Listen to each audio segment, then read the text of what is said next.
Number 5. What's the most infamous water park in the world? It is, of course, Action Park, for probably 100 different reasons. It was opened in 1978, I guess when people cared a whole lot less about health and safety, and it closed in 1996 because people kept dying. Crazy, right? It was located in New Jersey in the US, and while the dry areas of this park were no stranger to casualties, the most people got injured and died in the biggest Waterworld area. The most ridiculous thing they had there is the Cannonball Loop, which is the basis for more than a few urban myths about the dangers of water parks, and just stupidity in general, I guess. Basically, the Cannonball Loop was an enclosed water slide that went down and then around in a loop. There are more than a few water slides today that have loops, but the thing about those is they're not perfect circles. Even on roller coasters, all loops are either corkscrews or ovals, because the thing about perfect circles is the G-force of going around one can break your neck. Reportedly, employees at Action Park were used to test this slide, getting bribed with $100 each to go down it and prove they didn't die.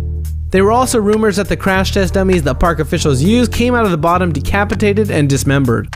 This isn't even the only death trap from Action Park. The wave pool was unfondly nicknamed the Grave Pool by locals, which was so dangerous they had 12 lifeguards on duty at all times, and multiple people drowned in it.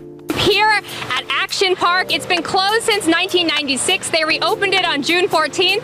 So I gotta ask you, because Action Park got a bit of a reputation back, some people got injured. How are you addressing the safety this time around? Well, that was 30 years ago. The world has changed. I mean, when my dad started the park, he was the guy inventing the rides and bringing inventors in.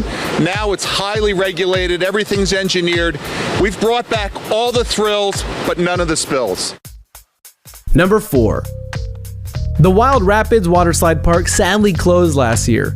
This water park is in Canada, and while it hasn't been closed because of an abundance of gory fatalities, it'll be sad to see it go, locals and fans of the attraction say. It was open for 34 years, but unfortunately it just got too expensive to run. It was the only outdoor water park in that area of Canada. Though in my opinion, it seems pretty weird that they'd build a water park outdoors in Canada anyways. I understand they dry out water parks, but wouldn't it still get damaged when everything freezes for the winter? At any rate, indoor water parks generate revenue all year round, instead of just in the summer, so it's kind of just waiting for its eventual end anyway. When it was open, it had 12 slides, most of which connected to a tower. It had 4 large towers, each of them with varying degrees of extremeness. The first set was the children's slides, which had friendly names like Tickles, Squiggles, and Cinnamon Twist.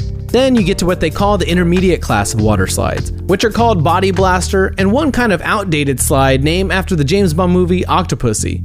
Then you've got the river-themed advanced class rides, one called Hell's Gate and a second called Rio Grande. Finally is the extreme class. One of them is a Sidewinder half-pipe slide, but the other 2 are both named after types of suicide, which is kind of weird.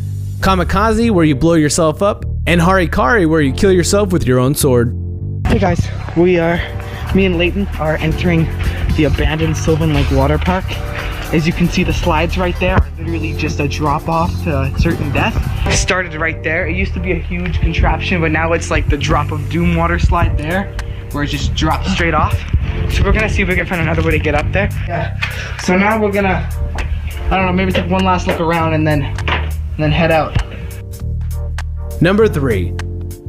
Calypso Water Park probably sounds like a nice place to go, but in 2015, the park, located in Ontario, was accused of 20 charges of safety violations. Then 9 of those were withdrawn by a prosecutor, bringing the total to 11, and then the judge found the park guilty of 6. 6 is still bad, but doesn't sound as bad as the 20 it was actually accused of originally. The bobsled ride and the steamer slide are the 2 main offenders here. A crash on the bobsled was, according to the prosecutor, absolutely preventable. So you have to wonder why they didn't prevent it. Anyway, there was a collision in the tube that meant one guy was literally thrown out of the ride and knocked unconscious on concrete, which is pretty bad. And then a poor girl named Sophie St. Jacques was put in a halo for 4 months, which is where they put screws in your head to stop you from moving too much. This happened to her because she broke her back in 2 places on the steamer. Nothing was even done about this, because a month later somebody broke their collarbone doing the same thing. According to the trial, the steamer was the cause of 10 different injuries, and 2 of these were spinal injuries. And then the safety authority weren't even told about all this until 3 months later, when the park was already shut down for that season. Kind of outrageous.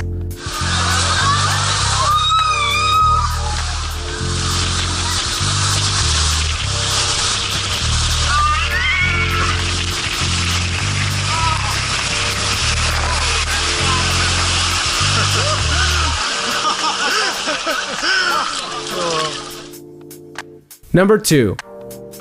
Another sad story about a park that was much loved by the general public and tourists from all around the world is the Wet n Wild Park run by Universal Studios. Just a couple months ago on New Year's Eve of 2016, this water park officially went down, closing after more than 35 years. But why would a huge film company like Universal close a prime attraction in a tourist hotspot like Orlando, Florida? But fear not, because the main reason it was closed down is because Universal decided it just wasn't good enough, and they're going to build a whole new water park called Volcano Bay sometime later this year. And the rides at Wet n Wild aren't being demolished, they're just being taken apart and moved a short journey to the Volcano Bay site. Kinda makes you wonder why they have to build an entirely new park if they're just reusing the same old attractions they had before. Universal also wants to use this land to carry on expanding their Orlando resort, probably in an effort to have it complete with Disney World. Then again, I guess Disney is good and all, but Universal does have the Harry Potter franchise to draw in customers. So while it's sad that it's closed, at least if you're a fan of it, you'll be able to ride its best water slides again in Volcano Bay. After almost 40 years of offering visitors and locals a chance to cool off from the Florida heat, Wet n Wild will soon become a memory from Orlando's past. We heard it was closing, so we got season passes for the last splash. Wet n Wild is owned by Universal Studios, which is building a new next-generation water park called Volcano Bay. It's set to open next summer. Despite the anticipation of the new water park, there's some sadness over the closing of Wet n Wild. Number 1. Once upon a time, the Verrückt water slide was the biggest water slide in the entire world. It was nearly 170 feet tall, and you could find it in a water park in Kansas City. In many ways, the fate of this water slide wasn't the fault of the slide at all, and probably more to blame is the employee at the top who organizes people into the rafts. It's an interesting story of physics how one 10-year-old boy came to die on it. Unlike Action Park, the Verrückt has only claimed one life, and thankfully the people who run the park saw a reason and had the water slide closed down immediately following the boy's death. It's a pretty gruesome story since the boy in question ended up decapitated, because the weight distribution in the 3-person raft was unequal. The boy was in the front while 2 larger and older women were in the back behind him. This caused the raft to launch in the air with the momentum of going down the first slide, and the poor kid's head got caught on a metal bar.